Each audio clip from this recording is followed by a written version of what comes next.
We now enter the very last session of the Doha Forum, which entails a bit of a generational shift. We just ended the previous session talking about one of the oldest institutions in the world, an institution that's turning 75. Well, our next guest is very far away from his 75th birthday. In fact, he is one of the world's youngest and newest heads of state.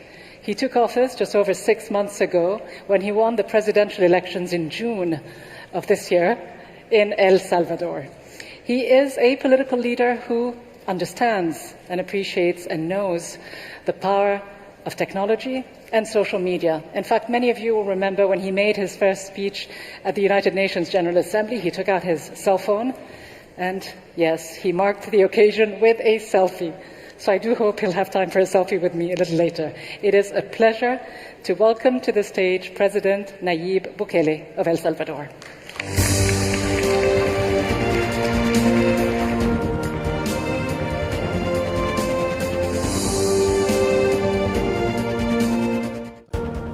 Thank you, everybody. Your Excellency, Abdullah bin Nasser bin Khalifa Al Thani, Prime Minister of Qatar. Your Excellencies, Prime Ministers, members of cabinets of all the countries participating in this forum, my wife Gabriela, and my daughter Laila, who's just turned 4 months today.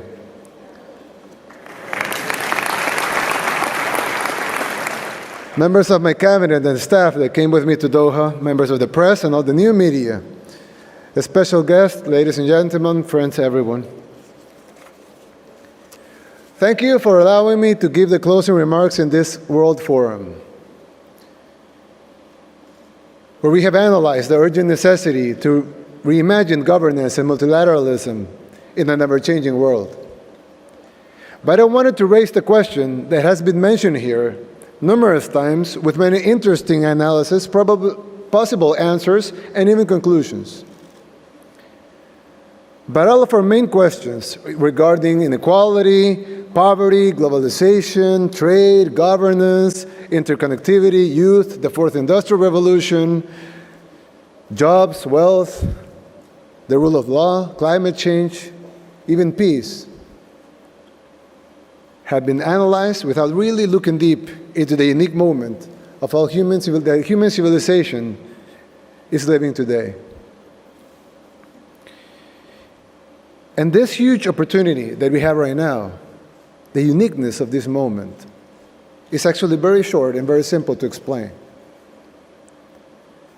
But don't expect an answer, because I and my team were only able to formulate the question. And this is the question. For the first time in human history,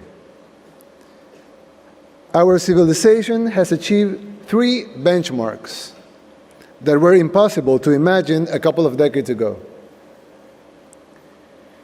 These 3 benchmarks allows us, for the first time in history, to fix all of the main problems of the world.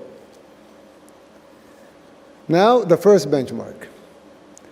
Remember in the 90s, where globalization was the main topic and all of the forums, panels, everywhere? Well, I was in school and probably watching cartoons and playing video games. But the reality is that at the time, we discussed globalization, if globalization was good or bad. If it was good for rich countries or for poor countries. We discussed if it was good for corporations or good for the people. The supporters of globalization tried always to convince us that it would be good for everyone.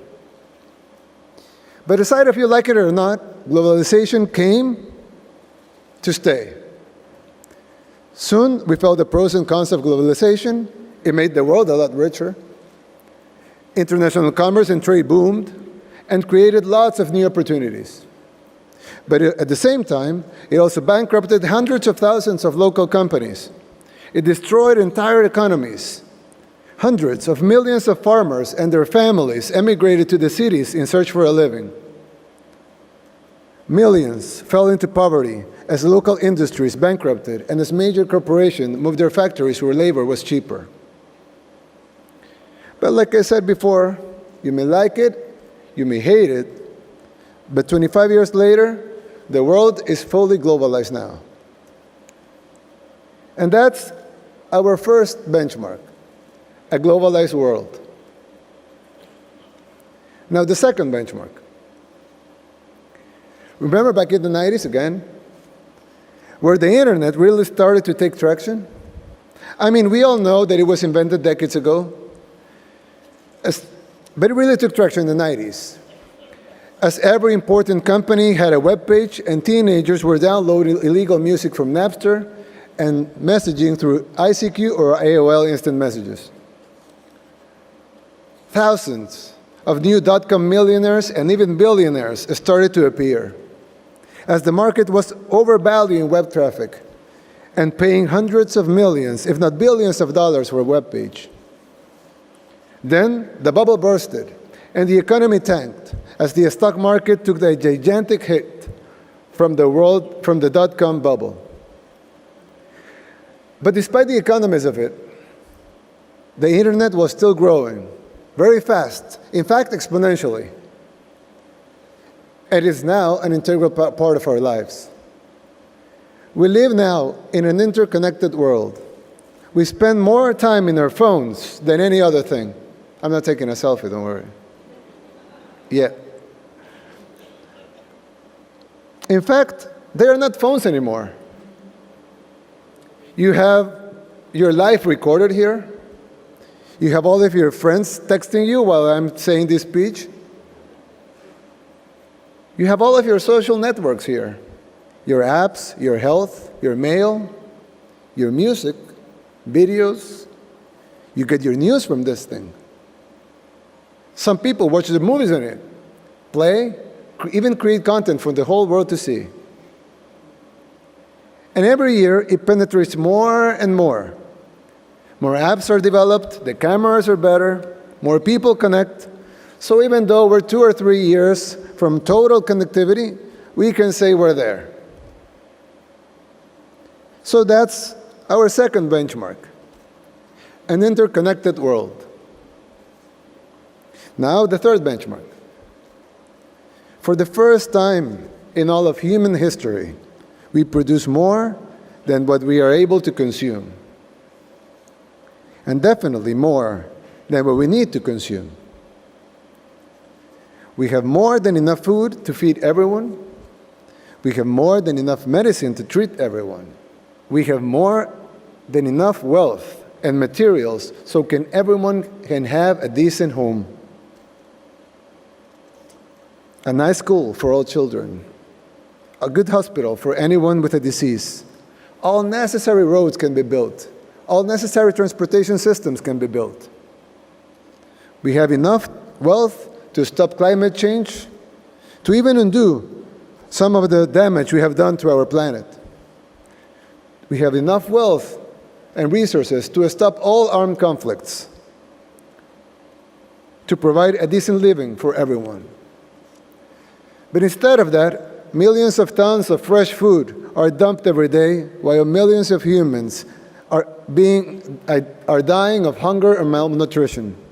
Millions of tons of medicine are destroyed because their due dates are past, while millions of people don't have access to health care or even vaccination. Inequalities on the rise, and unnecessary conflicts are created. But with all the bad things happening, one thing is certain: production and worldwide wealth is at all-time high. And that's our third benchmark. World production is now enough for everyone. Humanity never dreamed of having these three ingredients, but now we have them. So we are now able to end poverty, to end hunger, to care for everyone's health, to provide a great education for everyone, to stop climate change, to stop all wars. We just need the political will of the leaders of the world. This couldn't have been done before. This couldn't have been said before. Because the world wasn't globalized. So if you needed a product from India and you were in Mexico, well, that was a tough one. Before the world was interconnected, Just to give you an example, a health record from a person in Brazil could take days and a lot of resources to reach a doctor treating that same person in Germany. A software developer in El Salvador, in my country, could not collaborate with a developer in Japan, and both of them be able to create something new, putting pieces together from both sides of the world. Now they can. Before we produce enough of everything, we couldn't feed some without leaving others with no food. Nations and societies had to compete only to survive.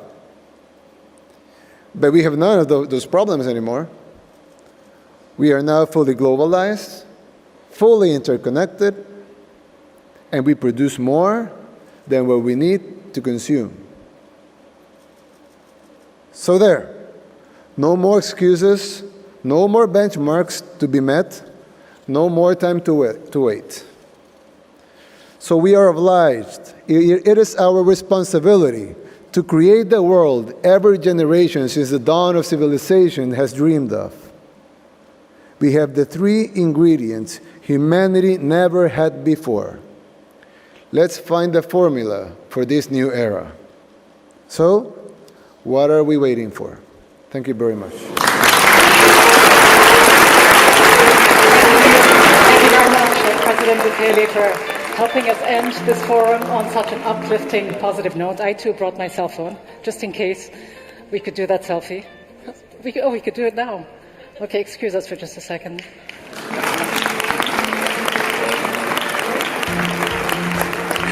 Thank you very much indeed. Thank you so much, President Bukele. And so now, as we do end this session, it is a pleasure to thank you all for being here, for making it such a memorable event. Thank you, of course, to our host, Doha, and the State of Qatar. I also want to thank all the wonderful panelists and speakers we've had over the past 2 days.